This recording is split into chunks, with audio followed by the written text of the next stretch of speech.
Tenemos ahora la participación de Magali Castro con Biodiversidad Urbana de Costa Rica.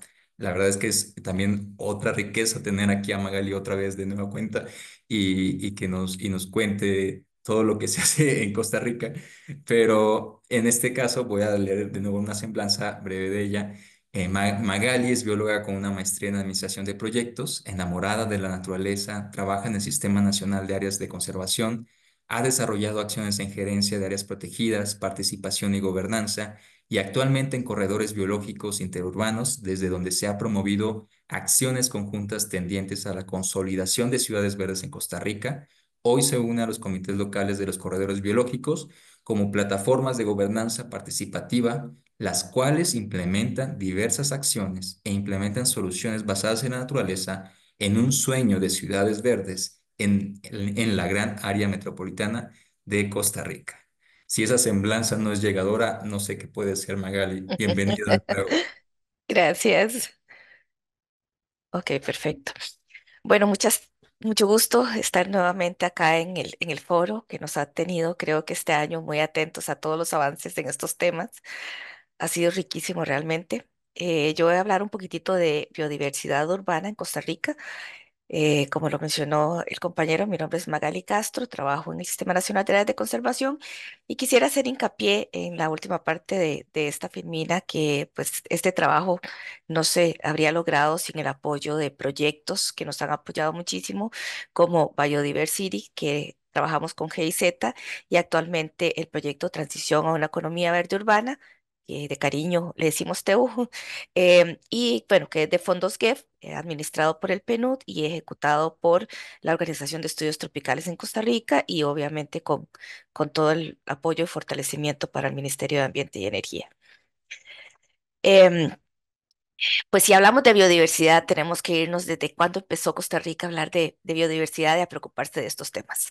Prácticamente a muy pocos años después de la independencia del país, ya empezamos a ver alguna legislación que empezaba a tirar algunas líneas de la necesidad de conservar los bosques y plantíos comunes que teníamos y demás. No voy a hacer un recorrido por toda la historia de la legislación de Costa Rica porque nos da como hasta las 6, pero sí quería como tomar algunos puntos y hitos de la legislación. Pues nuestra segunda constitución política en 1949 define un derecho muy importante y que creo que saca la conservación de las instituciones, de solo responsabilidad de las instituciones, a las personas. Es algo mío que yo debería defender. Entonces habla que todo costarricense tiene derecho a un ambiente sano y ecológicamente equilibrado y pues ahí las personas y los costarricenses empiezan a procesar un poco, es parte de todo esto también es mío y debo de hacer algo por conservar y trabajarlo. En 1998 creo que otro de los hitos es la Ley de Biodiversidad en Costa Rica, porque el país trabajaba una organización, trabajaba vida silvestre, otra dirección trabajaba forestal, otra dirección trabajaba áreas protegidas, y pues lo veíamos todo en pedacitos. Entonces el país dice, no, tenemos que tener una visión conjunta, una visión integral a la hora de hacer conservación y hace o crea el Sistema Nacional de Áreas de Conservación, que entonces tiene la responsabilidad de ver estos temas, más el tema hídrico de forma integral. Pero no es hasta en el 2017, o sea, estamos hablando que empezamos a hablar de conservación en la legislación en el 1818 y es hasta en el 2017, casi 100 años después, que empezamos a hablar de conservación en espacios urbanos, porque exactamente creíamos que las ciudades ya están tan llenas de infraestructura gris que no había opciones ni había nada ahí. Y entonces, bueno, ya empieza a verse en la legislación, en el decreto de corredores biológicos interurbanos, se empieza a hablar de infraestructura verde, de conservación en ciudades, de ecosistemas urbanos y demás. Y pues ya para el 21 también hay otros instrumentos como la estrategia de restauración, que ya uno de los paisajes que define como reto es el paisaje urbano o los ecosistemas urbanos. De ahí, pues creo que algunos como datos muy generales, hablando de biodiversidad, pues Costa Rica es un país muy pequeño, realmente muy pequeño, pero tenemos alrededor del 6 a 7% de la biodiversidad esperada y más o menos un 11% de la biodiversidad conocida. A la fecha tenemos un 25,5 del territorio en conservación, del territorio continental. Más del 50% de nuestro país está en algún tipo de cobertura forestal. Y si hablamos de aporte, digamos, a la economía del país, pues se ha calculado que nuestros ecosistemas estarían dando beneficios de alrededor de 14,5 billones de dólares a la economía nacional, o eso debería ser el valor de lo que están aportando en servicios ecosistémicos. Em, pues en algún momento Costa Rica empieza a crear áreas protegidas, áreas silvestres protegidas, y si vemos el mapa, pues nuestras áreas protegidas estaban bastante separadas, son pequeñas, es un país pequeño, y nos preocupaba un poco esa separación entre las áreas protegidas, no había conectividad y por lo tanto se estaban convirtiendo en pequeñas islas que no tenían, pues en algunos casos, mucha viabilidad ecológica. Em, Fue hasta el 2000 que empezamos a hablar de corredores biológicos, casi con el programa de corredores biológicos mesoamericano, que muchos de nuestros países trabajaron, y definimos una plataforma de conectividad, que son los corredores biológicos que estaban conectando las áreas protegidas. Pero este espacio es en el que les voy a hablar hoy, que era la gran área metropolitana y no tenía nada de esto. Realmente era un espacio totalmente en blanco, o bueno, en gris, podríamos decirlo, que es donde habita prácticamente gran parte de nuestra población. Y bueno, hablar de conservación urbana de verdad que ha sido muy reciente para todos en casi nuestros países, y es que el gran reto. Sabemos que la mayor parte de nuestras poblaciones está viviendo en las ciudades, que las ciudades a nivel mundial no llegan al 3% del territorio mundial. Es donde más se consume energía, es donde más producimos gases de efecto invernadero y demás. Y en el caso de Costa Rica, prácticamente un 70% de nuestra población está viviendo en la parte más urbana, en lo que llamamos la gran área metropolitana. Hablamos de 177,000 hectáreas, que para nosotros es gran, posiblemente para los países de ustedes o México que acaba de exponer, pues sería un territorio muy chiquito, pero para nosotros es la gran área metropolitana, que ahí está viviendo prácticamente un 70% de nuestra población. Y pues es un espacio bastante gris con algunos matices de verde, que también por aquí también hay un poco de gris que no se nota tanto en el mapa, pero sí es prácticamente un desequilibrio entre la infraestructura gris y infraestructura verde que podríamos estar teniendo en el país. Y parte de esa gran área metropolitana, pues 24,000 hectáreas están en áreas protegidas, que generalmente es la parte periurbana y que son generalmente áreas protegidas que se salen de esta zona y que algún pedacito o algún cachito quedó aquí adentro y es casi la parte más verde. Una parte de esto está cultivado, muy poco, porque realmente de la gran área metropolitana eh, casi importamos muchos servicios que nos dan los ecosistemas, agua, alimento y un montón de cosas, y lastimosamente exportamos desechos, basura, contaminación. Tenemos muy pocos humedales, 399 humedales, y ahora les voy a hablar la importancia de estos humedales un poquito más adelante. Pues si vemos la marca, tenemos cantones en esta gran área metropolitana muy poblados, realmente con un índice de población o ya construidos también muy alto. En algunos casos encontramos como Tibás, que tiene entre un 86 y un 90 y resto por ciento ya construido, los retos ahí son significativos, hablando de ecosistemas urbanos o de aumentar verde en esos espacios.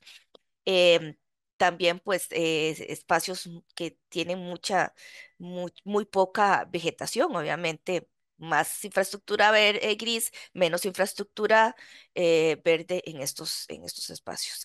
Eh, Igual, por lo tanto, pues la superficie verde por habitante en estos cantones más habitados o más construidos es muchísimo menor que en otros cantones, pero en realidad tenemos un reto general en toda la gran área metropolitana desde el punto de vista de superficie verde por habitante. Si nos vamos a las famosas islas de calor, igual tenemos espacios de islas de calor muy fuertes, donde llegamos a temperaturas de hasta 57, 60 grados en techos y carreteras, paredes y demás. Está muy asociado ese es el mapa de construcción. entre más oscuro, más construcción.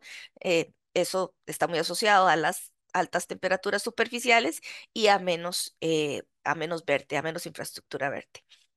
Y si hacemos un zoom en esos espacios, pues nos damos cuenta la importancia de lo que nos queda, de esos pequeños parches verdes que nos quedan, que en algunos casos son como este número 4, un pequeño parquecito o tal vez más grandecitos de los parquecitos más grandes que tenemos, digamos, en la gran área metropolitana, pero la gran importancia también de los bosques ribereños como el 5 y el 6, y esos espacios que nos retan a crear mayor conectividad, pero también a buscar y implementar algunas medidas, soluciones basadas en la naturaleza u otros que nos apoyen y nos ayuden a disminuir temperaturas en estos espacios. Y es que ahí están los hospitales, las escuelas, los asilos de ancianos y demás. Estamos hablando que gran parte de nuestras poblaciones más sensibles o susceptibles pues están en espacios que hoy por hoy, pues por tener tanta infraestructura gris y muy poca infraestructura verde, están teniendo temperaturas demasiado altas para nuestro país. Em, en este otro caso, pues podemos ver, por ejemplo, este número 2 es el Aeropuerto Internacional Juan Santa María y obviamente las temperaturas ahí son súper elevadas, pero nuevamente tenemos bastantes, bueno, algunos espacios, principalmente ríos, los bosques ribereños que nos ayudan a crear conectividad y a pues trabajar en esta biodiversidad urbana. Si estamos hablando de conectividad de la gran área metropolitana, pues nuestro reto es tratar de conectar estos espacios de tal forma que las especies puedan también moverse y también crear un mejor ambiente para nuestro país o para la gran área metropolitana. Esos son los pequeños reductos de áreas protegidas que les mencionaba que son prácticamente espacios de áreas protegidas que están hacia la periferia, pero que quedan adentro de la gran área metropolitana y que nos están ayudando muchísimo en el tema de servicios ecosistémicos.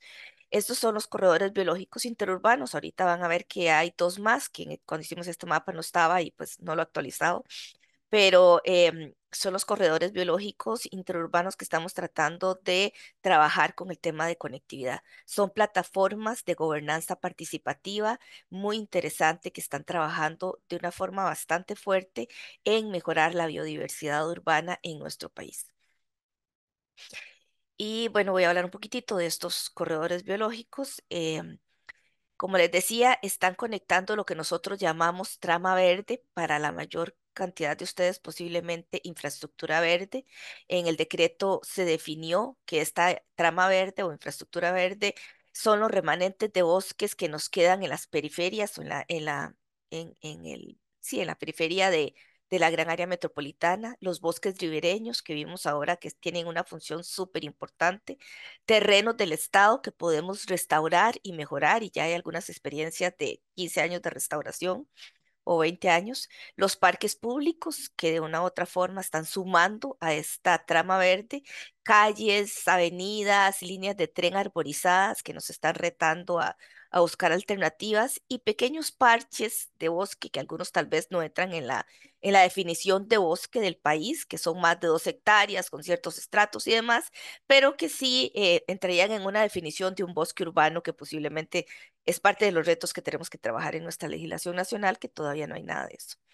Entonces, ¿qué buscan estos corredores biológicos interurbanos? Pues aumentar la trama verde o infraestructura verde, disminuir la temperatura superficial, las islas de calor, aumentar la biodiversidad urbana y la relación o la coexistencia con esta biodiversidad urbana, mejorar la calidad del aire, sumar, aumentar el bienestar humano y está más que demostrado en muchísimos estudios cómo los países que tienen más verde pues tienen una mejor salud física y mental las personas que ahí habitan y disminuir riesgos de inundaciones.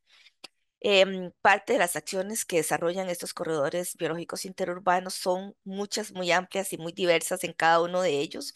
Es un trabajo, como les decía, de gobernanza participativa y de muchas organizaciones participando en el proceso, municipios, instituciones del Estado, ONGs, sociedad civil como tal, la academia, en fin, es el esfuerzo del trabajo de muchos que están trabajando en reforestación o rehabilitación o restauración de algunos ecosistemas urbanos, promoción de huertas comunales y huertas caseras en algunos casos.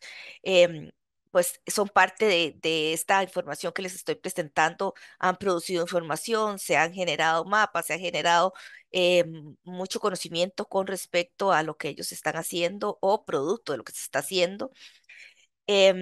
Los corredores interurbanos funcionan por comités locales, que es lo que les digo que es parte de una gobernanza participativa. Está definido estos comités, se conforman, definen su plancito de trabajo y cómo van a hacer en el paso del tiempo las acciones. Desde limpieza de ríos, educación ambiental, buenas prácticas agropecuarias en algunos espacios que todavía nos quedan en la gran área metropolitana en estos temas. Otras acciones en la implementación de soluciones basadas en la naturaleza, tratando de aumentar biodiversidad y conectividad. Aquí hay dos ejemplos, pero hay muchos más de los que se están tratando de trabajar. Se ha trabajado en restauración de ecosistemas urbanos con instituciones como principalmente las que manejan el tema de electricidad, que bueno, en Costa Rica casi el 100% de la electricidad es producida por hidroeléctricas y por lo tanto pues necesitamos ecosistemas sanos también para tener el agua que necesitamos para sobrevivir y también para las hidroeléctricas. Entonces, el Instituto Costarricense de Electricidad, Compañía Nacional de Fuerza y Luz están trabajando muy fuerte en proveer árboles para estos procesos, pero también las municipalidades están desarrollando viveros de la municipalidad, muchas otras trabajos, porque bueno, en los viveros públicos o en los viveros privados, perdón, no encontramos las especies que necesitamos. Casi siempre se venden las especies exóticas que más conocen, que a la gente le gusta comprar para su jardincito tal vez, pero no ya para restaurar ecosistemas urbanos. Entonces ese ha sido uno de los grandes retos, tener el material necesario para hacer estos procesos. Otro de los grandes trabajos que se ha estado haciendo es con el zacate elefante que se ve aquí en la foto que estoy mencionando o marcando, que es sumamente agresivo, que no es nuestro, que cuesta bastante trabajarlo, es muy caro y no tenemos los fondos para eso, entonces están haciendo ensayos de cómo podemos trabajarlo de una forma pues más económica para poder restaurar esos espacios en los que se ha invadido de zacate elefante y otras especies. Bueno, mucho de lo que les voy a presentar ahora, que es parte del monitoreo que se ha estado haciendo de ciencia ciudadana, hemos estado desarrollando en Costa Rica en la parte urbana, es súper nuevo, estamos empezando a hacer estos procesos. Em, Se está haciendo con el proyecto que les mencioné al inicio, Transformación hacia una economía verde urbana, TEU, que es, como les mencionaba, de las ventanas de biodiversidad del GEF, administrado por PNUD y ejecutado por la Organización de Estudios Tropicales y con el Ministerio de Ambiente y Energía. Y entonces, bueno, en primera instancia estamos haciendo, porque si estábamos restaurando y estábamos creando los corredores para conectividad y todo lo demás, pues necesitábamos tener alguna idea de si funcionalmente y estructuralmente, pues estos corredores están cumpliendo el objetivo con el cual se crearon. Posiblemente esta conectividad es bastante difícil en ciudades, pero estamos haciendo el intento de buscar algunas alternativas en este espacio. Y entonces empezamos a hacer monitoreo participativo con aves, un poco como la experiencia que presentaron en México, no con tantos años ni tan grande, pero sí estamos iniciando. Este es en nuestro tercer año, lo estamos haciendo 2 veces al año, temporada seca, temporada lluviosa. Lo estamos haciendo en los 8 corredores biológicos interurbanos que tenemos, eh, desde las, desde cada polo, digamos, de la gran área metropolitana y también desde una perspectiva altitudinal. Estamos promoviendo estos conteos de aves o monitoreo de aves, que es literalmente ciencia ciudadana, con algunos expertos, cada grupo de rutas que estamos desarrollando. Estamos hablando que nos han apoyado alrededor de 70 entidades entre municipalidades, instituciones del gobierno, academia, la empresa privada, sociedad civil. Más o menos en cada conteo hemos tenido la ayuda de alrededor de 500, 400, pero en promedio nos han apoyado 590 personas, entre hombres y mujeres, 333 mujeres, 257 hombres. Ha sido súper interesante porque nos hemos dado cuenta que tenemos abogados, ingenieros, médicos, que empezaron a escuchar de esto, que de repente no sabían mucho o no sabían nada y que se enamoraron del proceso y ahora dice, cuando voy para el hospital voy viendo aves, voy viendo cosas, es mi relax cuando vengo o los fines de semana, desconectarme del hospital, desconectarme de la industria, diferentes cosas. Entonces ha sido muy interesante ver el apoyo que hemos tenido, pero tenemos de todo, niños, adultos, adultos mayores. Realmente ha sido muy interesante, aunque lo empezamos hace 2 años, este sería nuestro tercer año.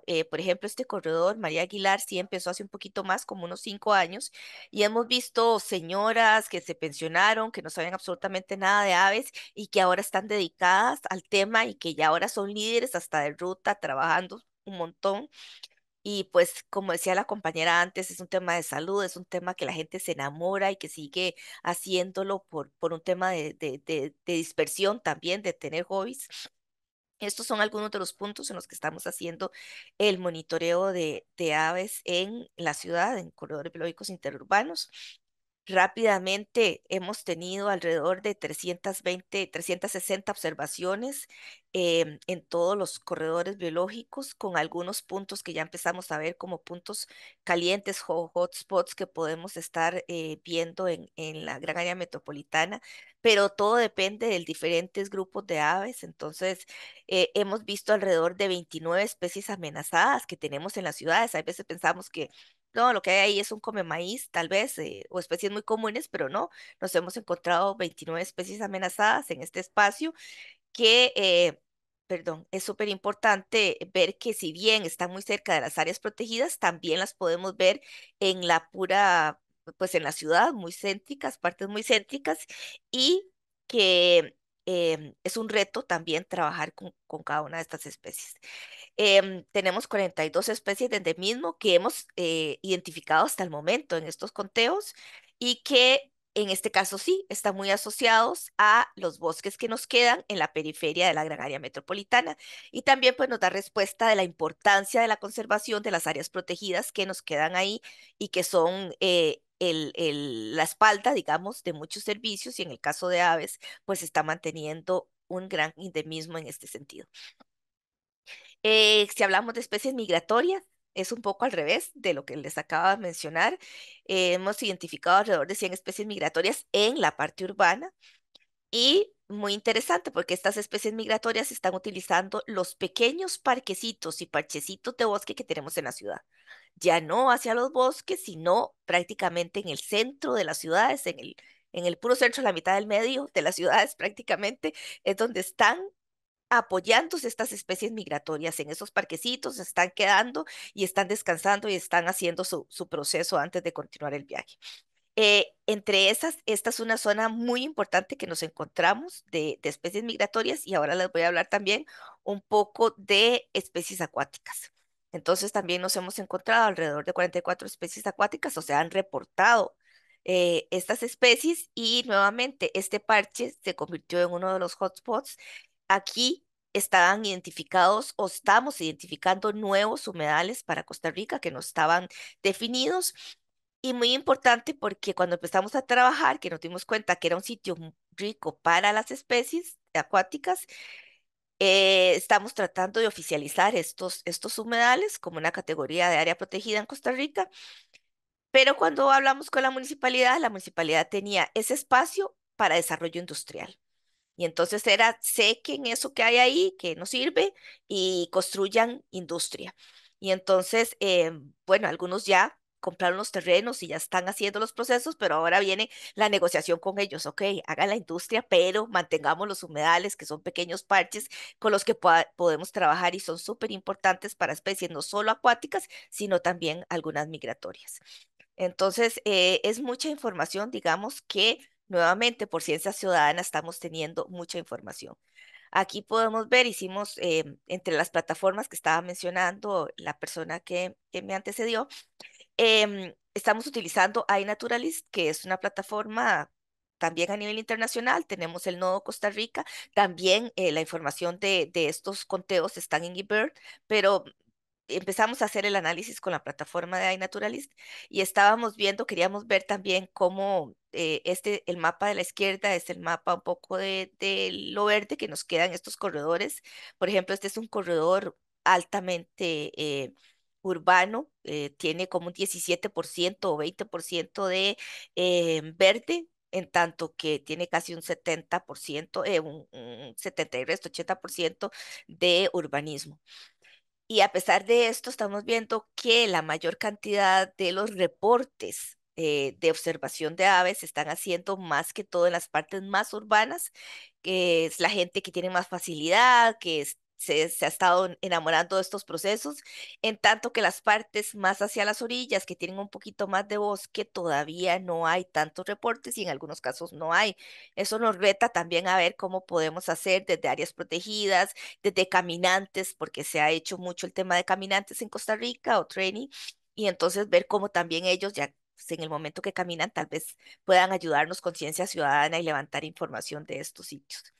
Igual en este otro corredor biológico Cubujuquí, que esta parte es parte de bosque que todavía nos queda, pero nuevamente podemos ver que no hay muchos reportes, ya hay algunos sitios, hotspots de observación de reportes, muchos de estos están asociados a estos parquecitos que les digo que realmente no son muy grandes, estamos hablando de hectáreas, decenas de hectáreas o algunos casos 1, 2 hectáreas, pero en algunos casos llegan tal vez hasta decenas de hectáreas, que se han convertido en espacios muy importantes en los cuales la gente está visitándolos y haciendo reportes de diferentes especies.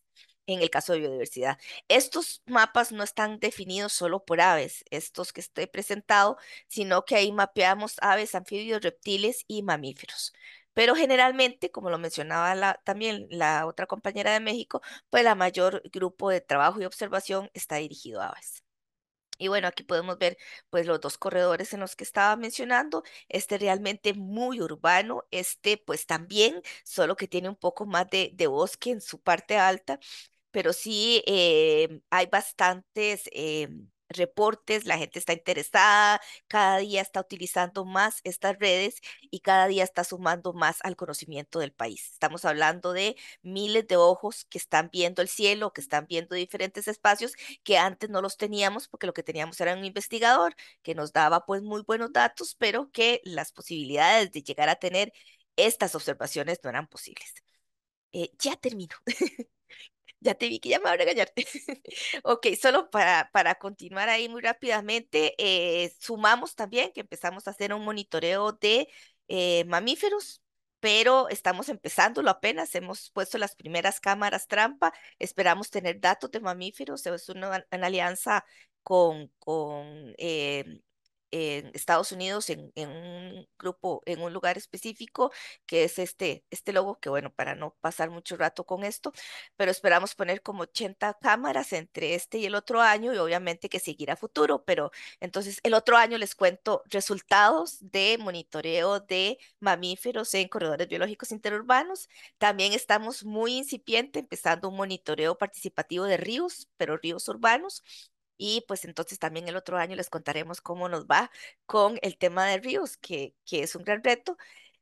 Producto de esto han nacido algunas iniciativas a nivel nacional, en este caso privadas. Costa Rica Silvestre está trabajando mucho en educación ambiental, en cómo que la gente tenga información de coexistencia, de buenas prácticas, de ecosistemas urbanos y demás.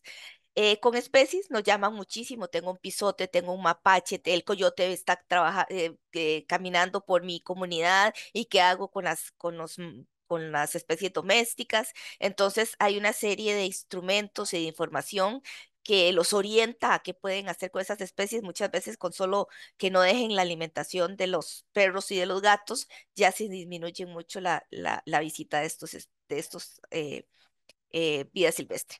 Y bueno, ya para cerrar, también con GBIR, hemos visto en general cómo está la gran área metropolitana y hay una gran cantidad de reportes a nivel de estas plataformas, lo que hace es recoger la información de casi todas las plataformas de este tipo y pues hemos visto que hay bastante información solo de la gran área metropolitana.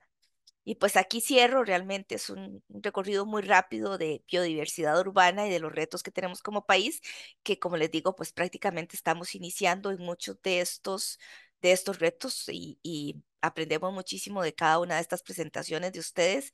Creo que ahí los estaremos contactando también para poder fortalecer nuestras secciones y pues muy contentos de poder compartir este tiempo.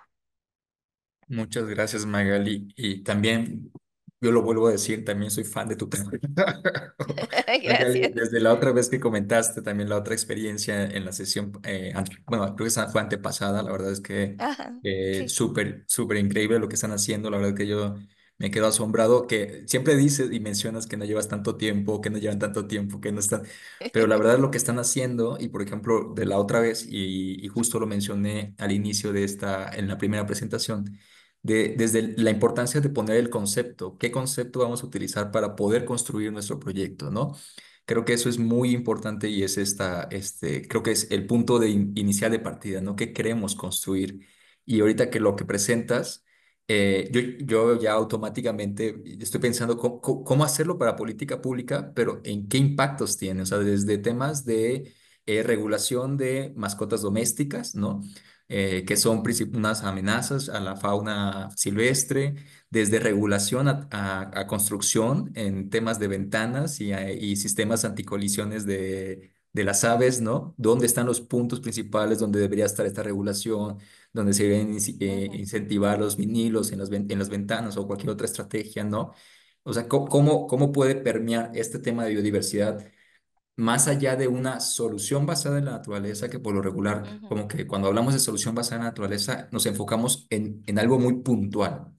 ujú, Y ahí es donde me gusta mucho o me gustó mucho el concepto de trama, ¿no? El trama verde.